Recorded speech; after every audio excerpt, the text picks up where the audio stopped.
கட்சிக்கு ஆதரவாக ஆளுநர் உரை இருந்தது. இப்பொழுது நடக்கும் தமிழ்நாட்டில் நடக்கின்ற அனைத்து விஷயங்களையும் ஆளுநர் உரையில் இடம்பெற்றது. ஆளுநர் உரை ஆளும் கட்சிக்கு முழுமையாக ஆதரவு தெரிவிக்கும் ஒரு அறிவிப்பாக நான் பார்க்கிறேன். சரிங்களா? ஆனாலும் சட்டம் ஒழுங்கு பிரச்சனையோ, பாலியல் வன்கொடுமையோ, விவசாயிகள் போராட்டமோ எதுவுமே இங்க இதுவரைக்கும் தீர்வு இல்லை. இப்ப கூட கும்மிடி பூண்டியில 3 வயசு குழந்தை சீரழிக்கப்பட்டிருக்காங்க. அதுக்குதான் நான் அன்னைக்கு என்னுடைய அறிக்கையிலேயே நான் சொல்லியிருக்கேன், வெறும் நீங்கள் கேள்வி கேட்பதும் நான் பதில் சொல்வதும் இதற்கான தீர்வு கிடையாது. கண்டிப்பாக கடுமையான சட்ட விதிகள் மட்டுமே இந்த பாலியல் வன்கொடுமைகளுக்கு முழுமையான ஒரு தீர்வாக அமையும். இதில் எந்த மாற்று கருத்தும் இல்லை. அதை தான் என்னுடைய ரெக்வெஸ்டா நான் முதலமைச்சருக்கு சொல்லியிருக்கேன்.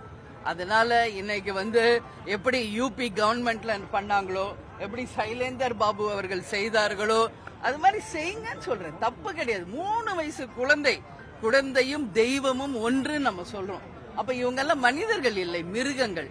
மிருகங்களுக்கு நிச்சயமாக நான் சொல்லும் என்கவுண்டர் ஒன்றுதான் தீர்வு என்பது என் கருத்து. இல்லன்னா நீங்க என்ன டெய்லி கேள்வி கேட்டுக்கிட்டு தான் இருப்பீங்க, நானும் அதுக்கு பதில் சொல்லிட்டு தான் இருப்பேன். இது தீர்வு கிடையாது. ஆளுநர் உரையில வளர்ச்சிக்கான திட்டங்கள் என்று அறிவிச்சிருக்காங்க. நான் என்ன சொல்றேன்னா, அறிவிப்பாக இல்லாம அதிகாரப்பூர்வமான ஆட்சியாக அமையணும் நான் சொல்றேன். ஏன்னா இது மாதிரி அறிவிப்புகள் நிறைய நம்ம பார்த்துட்டோம். ஆனா அறிவிப்பாக மட்டும் இல்லாமல் அதிகாரப்பூர்வமான ஒரு ஆளுமை மிக்க ஆட்சியாகவும் இது இருக்கணும்னு நான் கேட்டேன். ஜெனரல் மேகதாது, கடன் திட்டங்கள், இது மாதிரி ஜெனரலா இப்ப என்ன இஷ்யூ நடந்துகிட்டு இருக்கோ இதை பற்றியதான் உரை இருந்தது. ஆளும் கட்சிக்கு ஆதரவாக ஆளுநர் உரை.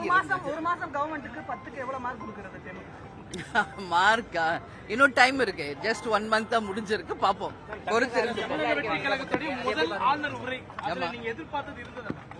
இல்ல, அதுதான் சொல்லிட்டேன். இப்ப தமிழ்நாட்டுல நடக்கிற எல்லா இஷ்யூஸும் அதுல இருந்தது.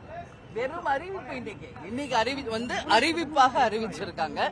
இதற்கான ஆக்கப்பூர்வமான தீர்வை நான் எதிர்பார்க்கிறேன். பொறுத்திருந்து பார்ப்போம். கூட்டத்தில் நீங்க பங்கேற்கல, உங்க பேர் இடம்பெறல, எப்படி? இல்லைங்க, நான் வெளியூர் போயிருந்தேங்க, அதனால நான் பங்கேற்க முடியல. அதுதான் உண்மையான ரீசன். எனக்கும் அழைப்பு வந்தது, நான் இங்க இல்ல, ஊருக்கு இல்ல, நான் ஊர்ல இல்ல, அதனால அன்னைக்கு பங்கேற்க